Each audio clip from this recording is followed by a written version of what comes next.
There you go. Thank you. Hey, welcome to the Story Lab. This week we're talking about humility while we take a look at the story of someone really important who took on the job of a servant.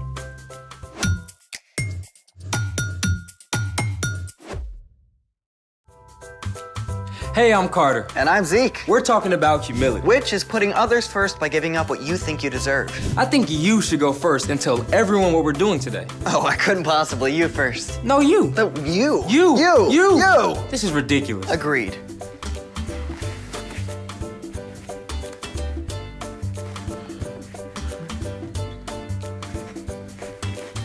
So you want to tell everyone what we're doing? Well, there's an amazing celebration coming up next week. Spoiler alert, Easter. And one of the traditional ways to celebrate new life at Easter is by decorating these tasty semi-orbs. Today, we're gonna get creative. We've each found a new way to decorate eggs. And you can decide what you like best. You may go first. Thank you, but your way has to dry first. So you first. Oh, it's fine. Did you just win at being humble? Let's make it. I'm using shaving cream. Step 1, fill a baking sheet with shaving cream and smooth it out.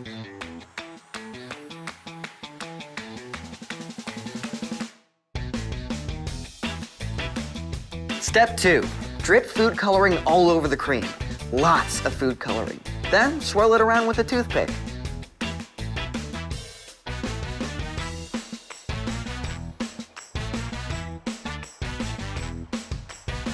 Step 3 is the really fun part. You're gonna need gloves for this.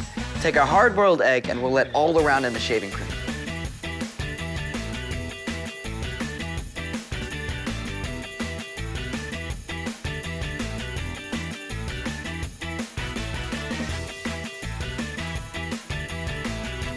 Make sure they're completely covered. When you're done, let them dry for 20 minutes and you can do a bunch of different colors. Voila! Okay, so those may turn out kinda cool. But while they dry, let's try my way. Okay, step 1 is super simple. Just dye your eggs a solid color in the regular way, using hot water, food color, and vinegar.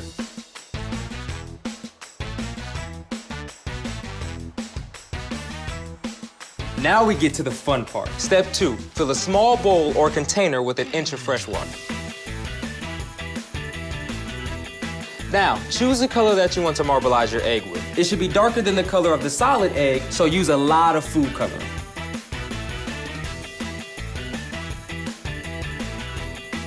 Step 3, add 1 tablespoon of olive oil and stir it gently to create swirls and bubbles. Step 4, take the solid color egg and place it in the oily water. Roll it around with a spoon and hold it in place for a few seconds here and there to absorb more color. The longer you roll your egg around, the more marbled it will be.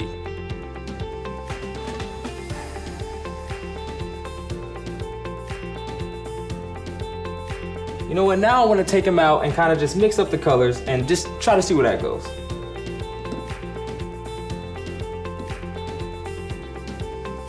These eggs are gonna look very good. Mine are gonna look better. Are they dry? I think so.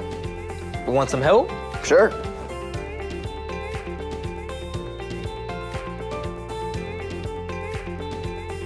It's like an archaeological dig. What lies beneath?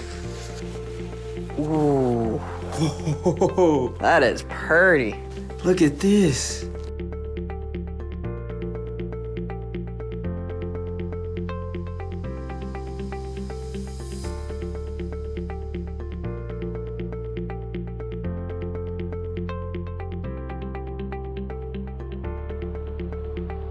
Your eggs are very marbly. And your eggs are very swirly. What do we do with them now? They're just for decoration. Maybe an egg throwing contest? Or not. It's time for The Story Before the Story. Today, we're in John, the 4th book in the New Testament. But before John, in the very beginning, out of a deep, deep love, God made an amazing world. But when people turned away from God, the world was broken. God made a plan to draw people back into relationship. So at the right time, God sent a tiny baby to be born in the small town of Bethlehem, God's very own son, Jesus. When Jesus grew up, he began to travel from town to town, teaching and healing. At last, he made his way toward Jerusalem for the Passover feast. Which is where our story starts. Take it away. Hey everyone, I'm Brian. Jesus was about to head into Jerusalem, where great crowds were gathered for the Passover feast. He asked 2 of his disciples to bring him a donkey and her colt. They placed their coats across the colt to make a comfortable seat for him. Now, Bethany, where Jesus was staying, was only a short distance from Jerusalem. Jesus had walked hundreds of miles on foot, so why did he need a donkey for a measly 2 miles? Well, great kings often rode victoriously on a powerful war horse. But Jesus knew what the prophet Zechariah had written long ago.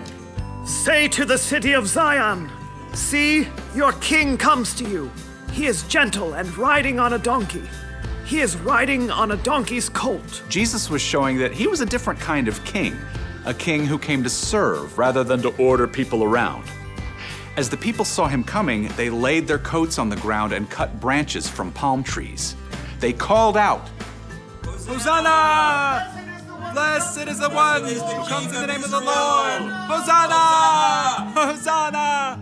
News about Jesus and the amazing things he had done spread all through the city of Jerusalem. But the religious leaders had been looking for a way to get rid of him and saw their chance.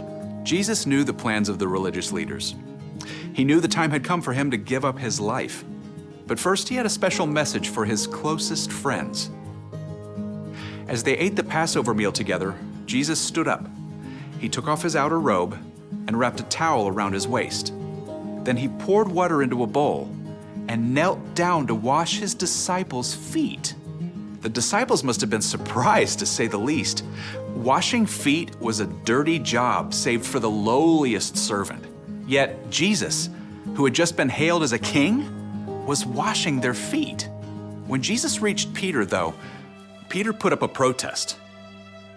Lord, are you going to wash my feet? You don't realize now what I am doing, but later you will understand. When Jesus finished washing their feet, he put on his outer robe and took his seat again. I, your Lord and teacher, have washed your feet, so you also should wash one another's feet. I have given you an example.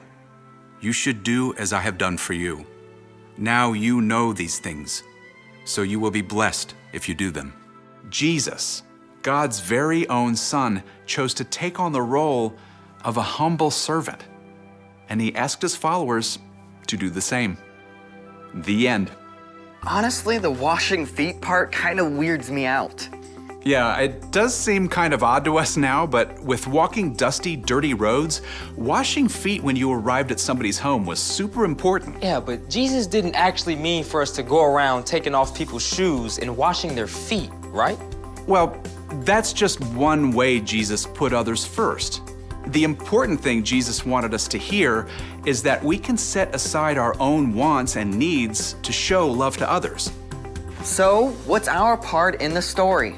Well, maybe it's your brother's turn to unload the dishwasher, but you choose to do it for him. Or you can tell your teacher is feeling really overwhelmed, so you use your free time to help clean up the classroom.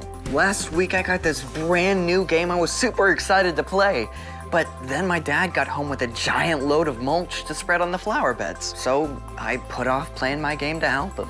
Yeah. See, if you keep your eyes open, there are opportunities all throughout your day to put others first. And you don't actually have to wash their feet to do it. That's good, right?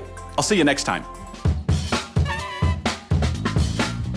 Here's the thing, Jesus put others first. So what are we gonna do with these? Well, my aunt is Greek, and they do this thing where they hold the egg like this. You do one too. Oh, okay. Then you say, Christos Anesti.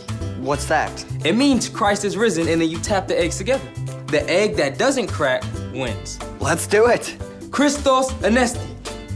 Ooh, I win. The egg just cracked. my turn. All right, ready? Whoa, whoa, whoa, whoa! Tap, not smash. Yeah, sorry, can we try again? Sure. Thanks for joining us in the Story Lab. See you next time. All right, ready? Ready. Ugh.